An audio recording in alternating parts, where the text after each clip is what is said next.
When it comes to the big game, every second counts, especially if you're missing even a moment of the action to go on a drink run. And if you're like me, you don't want to go out anyway. Maybe it's a big game you're missing. Maybe it's just, I don't really want to change out of pajama pants.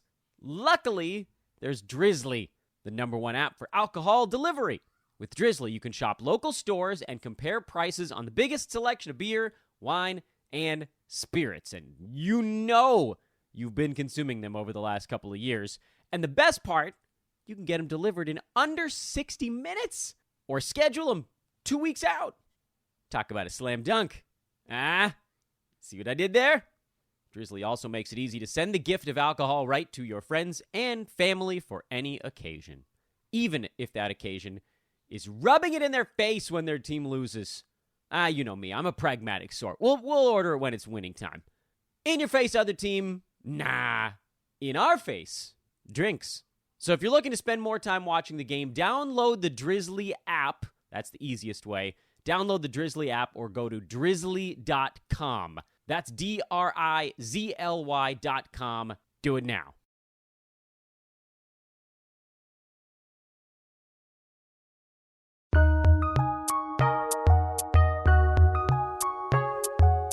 Welcome to the Fantasy NBA Today podcast.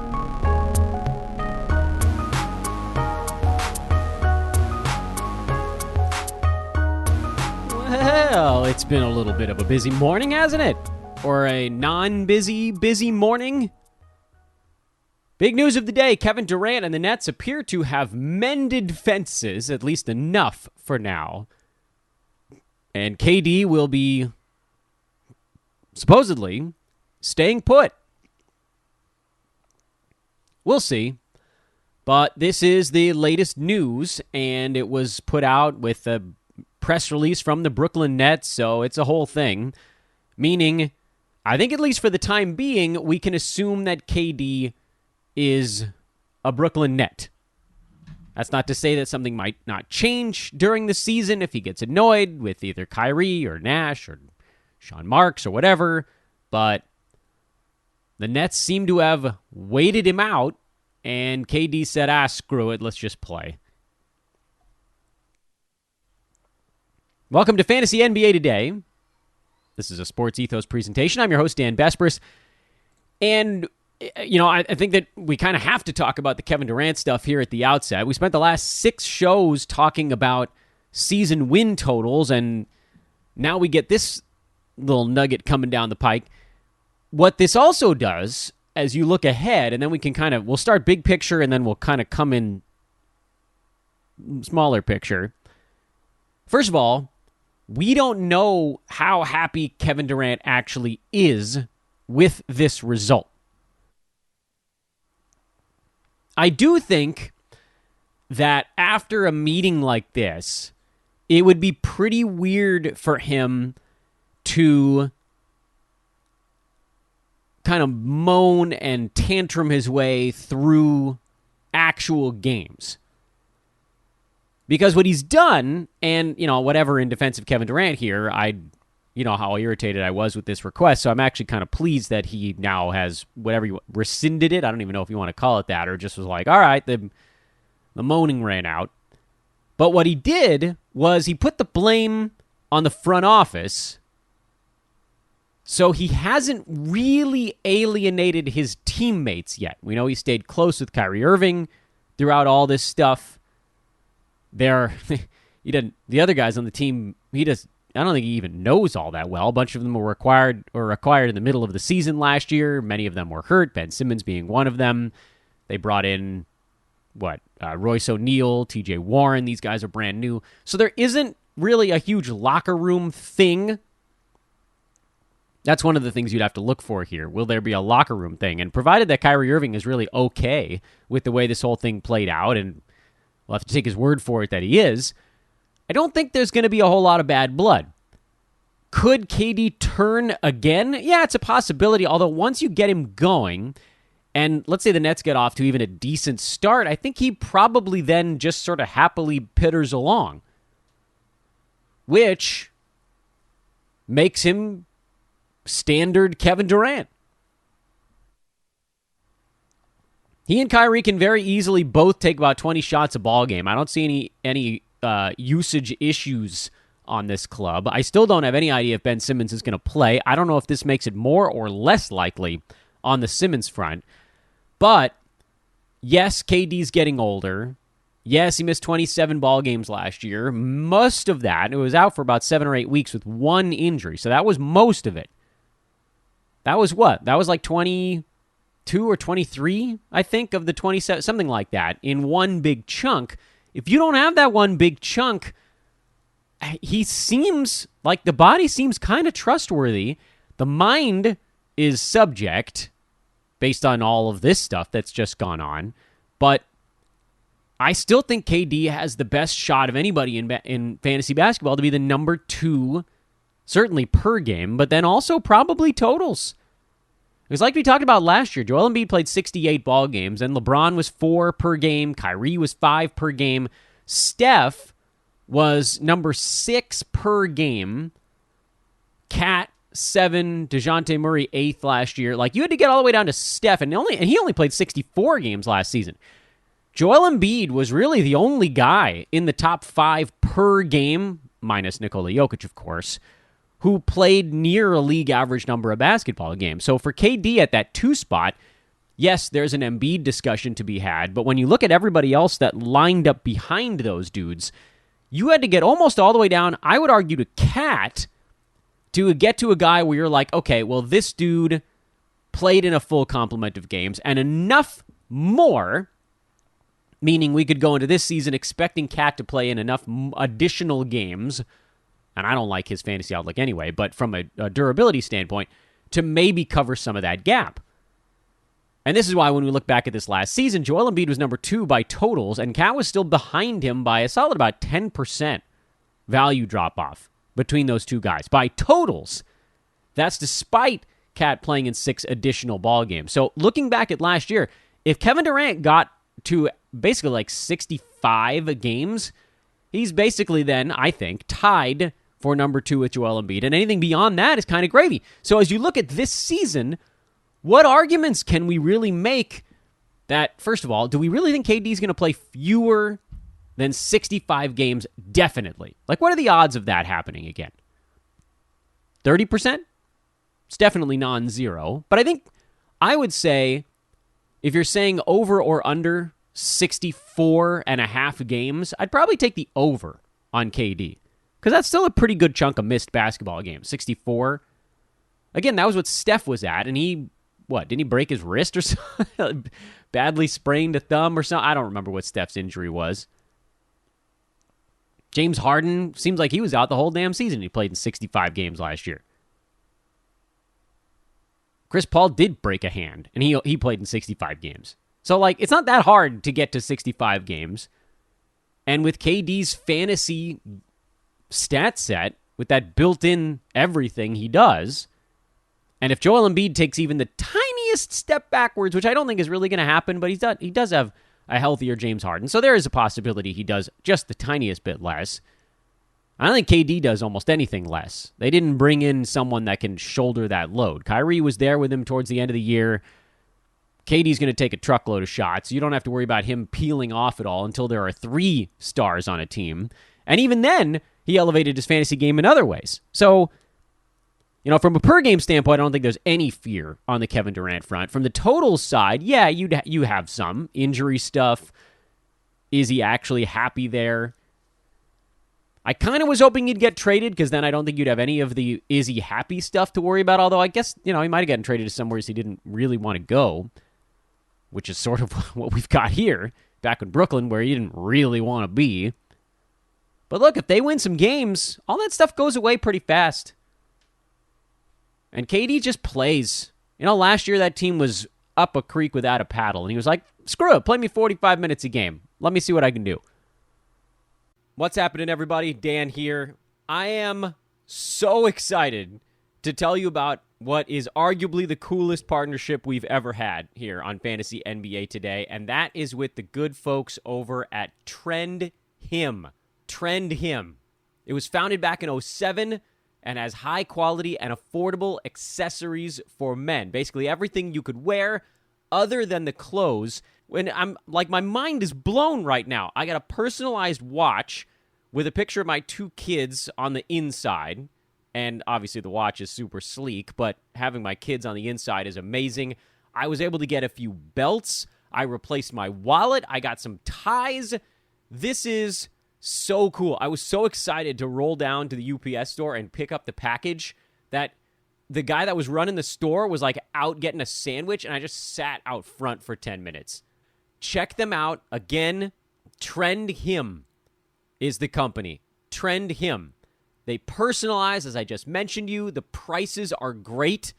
Amazing value for your money. Amazing value. And over 6,500 different products in 22 different categories. You can check out the link in the show description. That's probably the easiest way to find them. Or go to trnd.hm. So Trend Him, but take out the vowels. trnd.hm/hoopball. So our old website name, trnd.hm/hoopball, and get 15% off your order. Again, you can just go to the URL in the show description. That easy to find on whatever service you're using to listen to today's show, or go to trnd.hm/hoopball, get 15% off your order, and check out some of the amazing stuff they've got over there. You're going to love it, I assure you. Fantasy NBA Today listeners, Rap Radar is finally back and bigger than ever. It's at a new home now. Interval presents for the first time. Rap Radar is available on every platform. Famed journalists Elliot Wilson and Brian B. Miller bring you the definitive conversations on music and culture with the biggest names in hip-hop. Catch up on old favorites like Drake, Jay-Z, Cardi B, and get the latest with new episodes dropping every Thursday. That Drake one was awesome. You guys should go check that out. I mean, if you want a reason to start listening now, if you hadn't before, that's the one. These are unbelievably revealing interviews. Wilson and Miller are awesome journalists. They do an immense amount of research. They know how to listen, and they get the answers to the questions that all hip-hop fans want to know. They actually talked to Stephen A. Smith, if you go back a couple of years. There's your tie-in to basketball, huh? So listen now on Apple Podcasts, Spotify, Amazon Music, Stitcher, or wherever you get your podcasts. I kind of hope he doesn't play 37 minutes a night. That doesn't seem great for him. But dude averaged 30 points, 7.5 boards, 6.5 assists, a steal, a block, and 2 3-pointers last year on elite percentages. And I have basically no reason to think he can't do stuff like that again this coming year. And you might, I'm not going to say will, but might even get just a tiny bit more in defensive stats if the pendulum, kind of a random pendulum, just swings the right way. So this doesn't really scare me off of KD the way that it might a lot of folks, and reasonably so. If you want to play it a little safer there, you can. I just don't know what's the safe play. We did a whole week of shows on who should go number 2. Who's the safe play in there? I would argue that KD, despite all the stuff going on around him, is probably the safe play because he's most likely the number 2 per game guy. I don't see anybody on this board that even has a puncher's chance of catching KD per game. LeBron, if he shoots 79% at the free throw line, would that happen? Doubtful. Steph, if he somehow ups his usage and also shoots closer to 50% again, I guess that's got a fleeting chance. Kat, no. Kyrie, no. Embiid, maybe. That's about it. Embiid gets a maybe. Anthony Davis. Is Anthony Davis the answer? If he somehow goes back to shooting 80% at the free throw line, Anthony Davis is your answer. Of like, what other guy out there have we actually seen get into that number 1, number 2, number 3 discussion who hasn't seen their actual fantasy game erode in a way that isn't fixable? Like, we've seen AD hit free throws. He seems to have a yips thing going on. It could go away, or it could just stick. But you don't have to draft AD at number 2. You don't even have to draft AD at number 10. If you want Kevin Durant, and you have the second pick, he ain't getting back to you. And also, again, what's the safe choice there? Cat? I think there's a drop-off with Rudy Gobert stuff going on. Even if there isn't, his per-game value is going to be substantially lower. Let's look at it just from a per-game standpoint. Is there anyone in the NBA besides Joel Embiid, that could get near Kevin Durant per game for at number 2 spot? And I really do believe the answer is Anthony Davis. Or really a bunch of these kind of how did they become punt free throw guys that ended up as punt free throw guys. Could Giannis shoot 80% of the foul line? Could LeBron shoot 80% of the foul? It's basically the question is, can any of LeBron, Giannis, or AD shoot 80% at the free throw line? Because if so, they could be the number 2 player in fantasy. But precedent would suggest they won't. And Kevin Durant doesn't have to do anything different to be the number 2 player in fantasy. Per game. Health-wise, he'd be the number 2 player if he played in 11 more games this year. Actually, 10. He only needs 10. Still into it. As promised, a little bit of ADP stuff on today's show. Fun to get into this. Although, it's worth mentioning, the ADP, at least at the top here, pretty well parallels the player rank board that Yahoo's put together preseason, which they put their ADP stuff out. I thought maybe we'd see some names bounce around on their pre-rank list, and to this point, they haven't. But I thought it might be kind of fun just to kind of compare the two face to face and see if there are any obvious areas of difference. Now, Nikola Jokic is number 1. That's an easy one. We don't have to break that one down. Jokic is number 1. He should go number 1.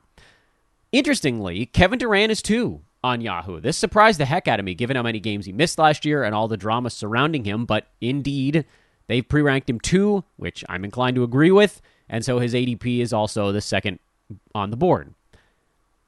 Trae Young is number 3 in both. Joel Embiid is number 4 in both. And this is where things start to shift a little bit. Number 5 on the preseason rank list is Cat, which I do believe does favor the sort of totals thing. In ADP, Cat is down at 8.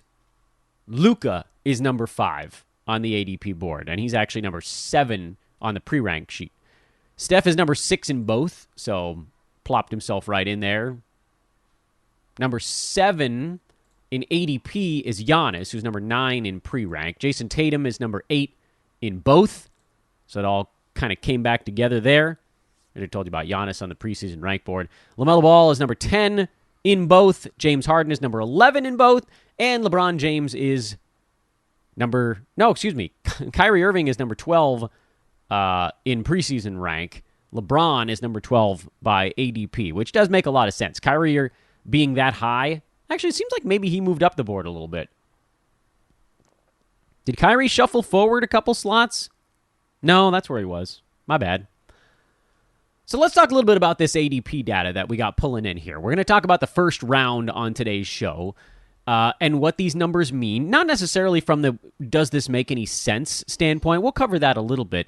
But more so what we should all be expecting going forward.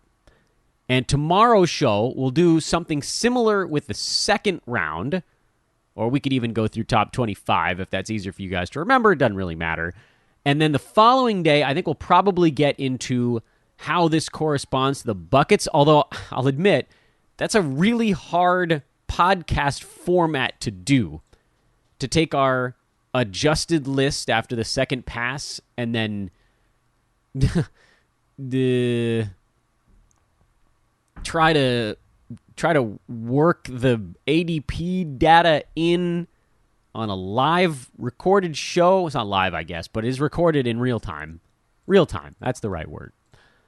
All right, so what do we do with this first round ADP data right now? Well, for one, it's important to note the couple of players that are higher in ADP than they were on the Yahoo preseason rank board and see if we can make heads or tails of it. Top 4 is the same, as we mentioned, Jokic, KD, Trae Young, Joel Embiid. I thought Trae was going to be someone who was higher by ADP, but they had him pre-ranked so high that it kind of didn't matter. Luka, ADP of 5.5 always a guy who goes earlier in ADP than he does on Yahoo's preseason rank board because Yahoo is ranking these guys in category leagues. It's going off projections. The ADP data that comes in is off of actual drafts of different formats. And Luka is someone who's basically punished the more standard categories you add to the board, meaning in points formats, which typically, don't yell at me when I say it, if you have a points format that handles percentages, great, you're on your own. Typically, points formats devalue field goal percent, free throw percent, and turnovers. Where does Luka suffer season to season? Field goal percent, free throw percent, turnovers, the latter two of those being the worst of the three. Free throws been a big negative. Turnovers, he had, I think, the most in the NBA last year. Certainly the most on a per-game basis. I didn't bother to count him up. So it shouldn't be a surprise that Luka is pre-ranked 7, pulling a lot of that together, by the way. The Yahoo's projections, I don't think even exist. Do they have their projections for this coming season? I don't think so. No, wait a minute. There they are. Yeah, they got their totals numbers up there. So they have Luka's free throw percent inching up a little bit. They have his field goal percent inching up a little bit. Everything else stayed mostly the same, which would explain a slight uptick in his category league value. I think they also have Luka playing 74 out of 82 games. That's a respectably high number. KD, by the way, they actually have at 65, oddly enough.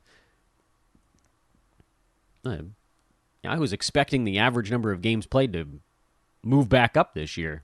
Sheesh. A lot of these guys. Harden, 75? Wow. It's interesting to note. Anyway, not the point of today's show. So the Luka thing is pretty easy to explain away. He's much, much better. He is very much a first-rounder in points leagues. In 8 category, he falls a bit, but you're still removing his worst category. In the 9 category, he falls all the way back. I mean, he was a third-rounder per game this last year, and even if he does take a small step forward, there's no reason he'd belong in this spot. Luka's a guy you take if you like Luka. That's the reason. Or if you're in points formats. Giannis, not surprisingly, being 7 by ADP, but 9 by pre-rank. Same general idea, although he is very good in field goal percent, which nullifies some of the other stuff a little bit. He's still worse in free throws than he is good in field goal. So those two together are a net negative. Turnovers is a net negative, but it's not that crazy. And Giannis actually is not all that far away anymore, season over season. If you look at him points formats versus category this last year, the gap is much smaller. The difference, of course, is that most of the guys in the first round per game are a net positive if you combine their field goal and their free throw values.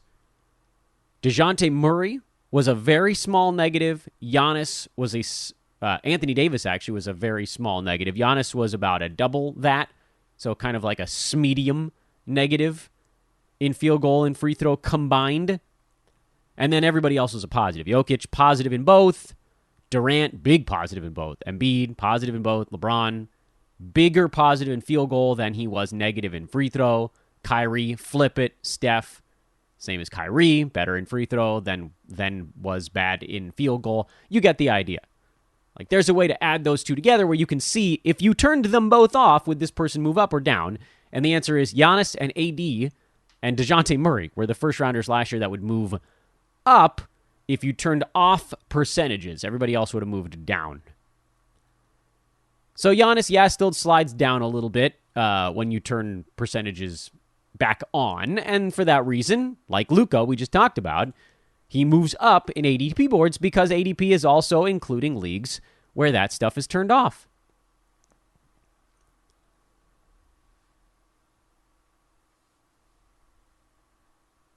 Mentioned Steph at 6, no big surprises there. Cat at 8. Tatum, 9. LaMelo Ball, 10.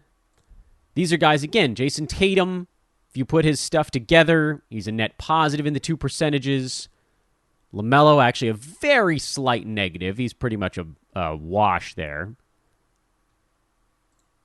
Who am I forgetting that we just mentioned a second ago? Oh, and then it's James Harden and LeBron James to round out the top 12 on the ADP board. Although, again, it's Harden and then Kyrie and then LeBron over on the preseason rank chart. And I think some of that is this same thing again, where LeBron, who was actually much better in free throws last year, was, all you got to go back is to the previous season, LeBron was, really, he had a rough one. Was that 2020, 2021? Where did he end up that year?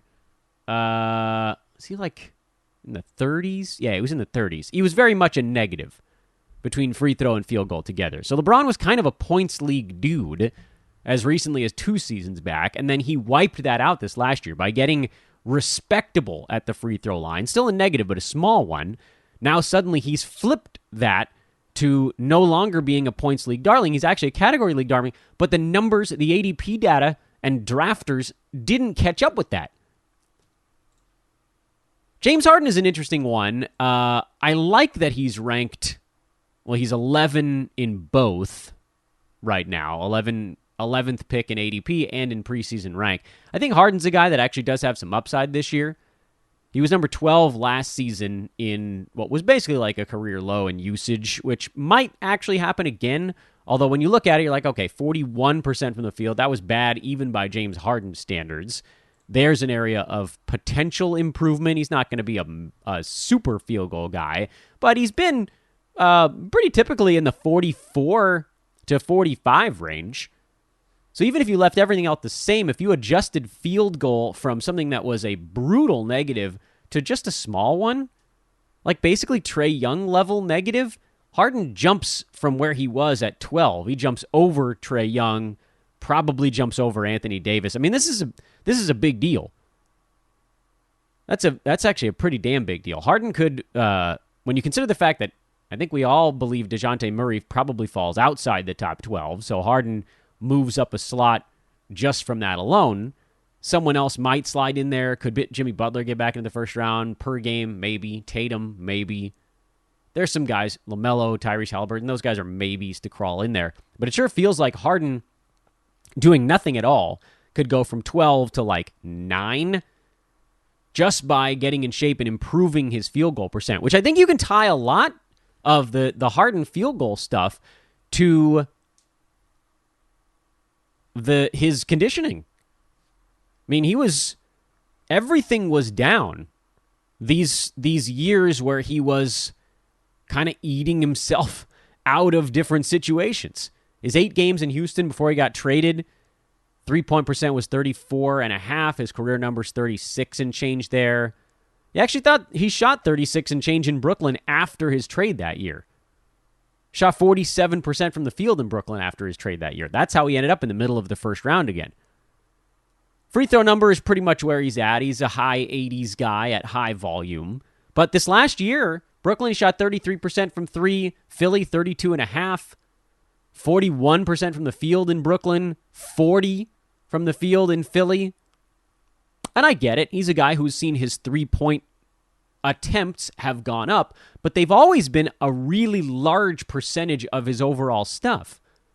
Like if you go back to his Mondo season in Houston, 2018-2019, when he was taking almost 25 shots a game that year, half of his shots that year were from 3-point land.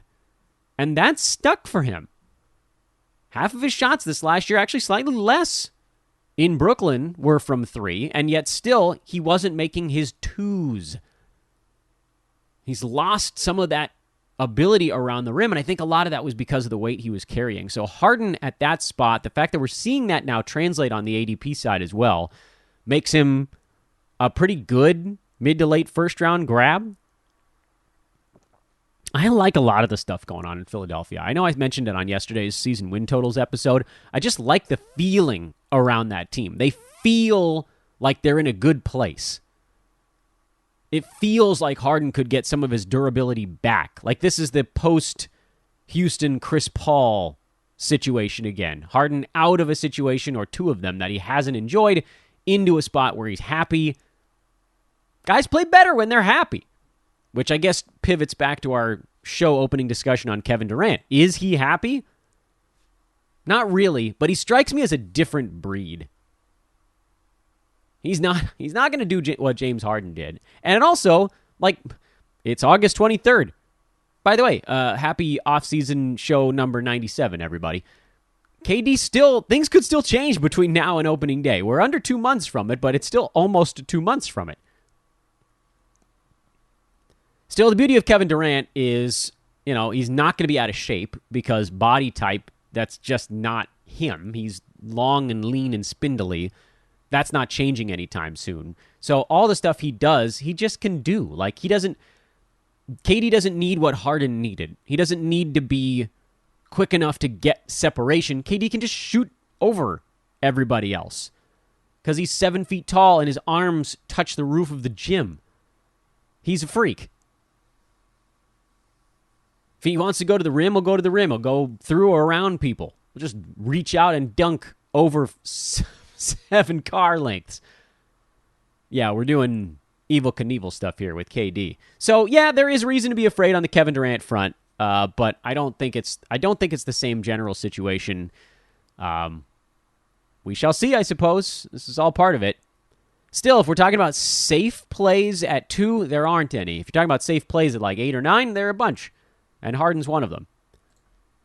So what I'd like to do here going forward is on tomorrow's show, we'll probably go deeper, actually, than the next 12. We'll probably talk about, maybe try to go from like 13 through 50 on the ADP board, compare some of that to the preseason ranks, any names that jump out off the list. Because there weren't any surprises in the first 12. You knew those were going to be pretty tightly grouped because the big names are the big names. But we'll find some interesting stuff on tomorrow's show, names that kind of, one of these things is not like the other sort of deal. Also, on tomorrow's show, I already mentioned how we'll do the comparative analysis. Thursday's show, we'll try to get back into the bucket building. And then Friday, I want to see if I can even get a mock going this early. We'll see. It's a little early, but you never know. Who doesn't love a good mock? There's something I'm forgetting. There's always something I'm forgetting. Ah, yes. I had 2 kids, and now I can't remember crap. I am Dan Vespris. Hit me up, by the way. Recruiting pitch. That was one thing I was forgetting. Come work with us here at Sports Ethos. We've got spots. We need folks on the basketball, football, and baseball side. And that, by the way, is fantasy, or if you want to cover a team. We only have like a very small handful of teams that have coverage in football and baseball because we just expanded into those. So if that's your thing, and I know I'm not the only one who plays fantasy basketball that loves watching other sports, and frankly, I feel like I follow the Dodgers more closely than I do anybody in the NBA, but on a different style. I want to watch a team and follow them and cover them, but fantasy, I'm going to cover all the teams. So if that's you, if you listen to this podcast, you're like, I love fantasy basketball. I know all the teams. I know all the fantasy stuff, but my team is, and you're like, I don't know, the Jacksonville Jaguars. Sorry, but also, want to cover them, hit me up, at Dan Vespers on Twitter. Hopefully I'll talk to you guys over there.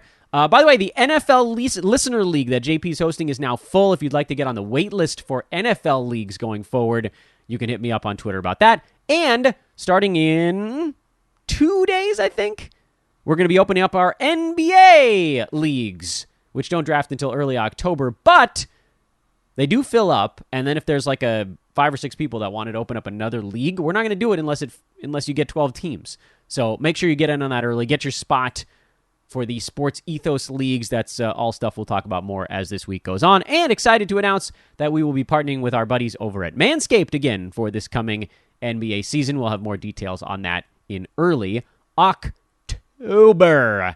Have a great Tuesday, everybody. 97 done. Countdown to 100. Count up to 100. What's the point? Still got a month and a half after that. Either way, more ADP data tomorrow here on Fantasy NBA Today. We will talk to you then.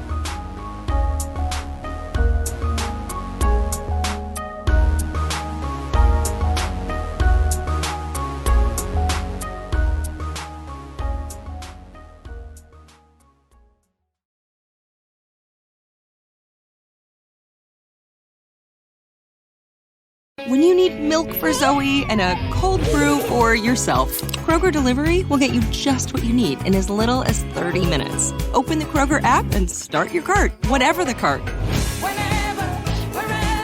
Kroger, fresh for everyone.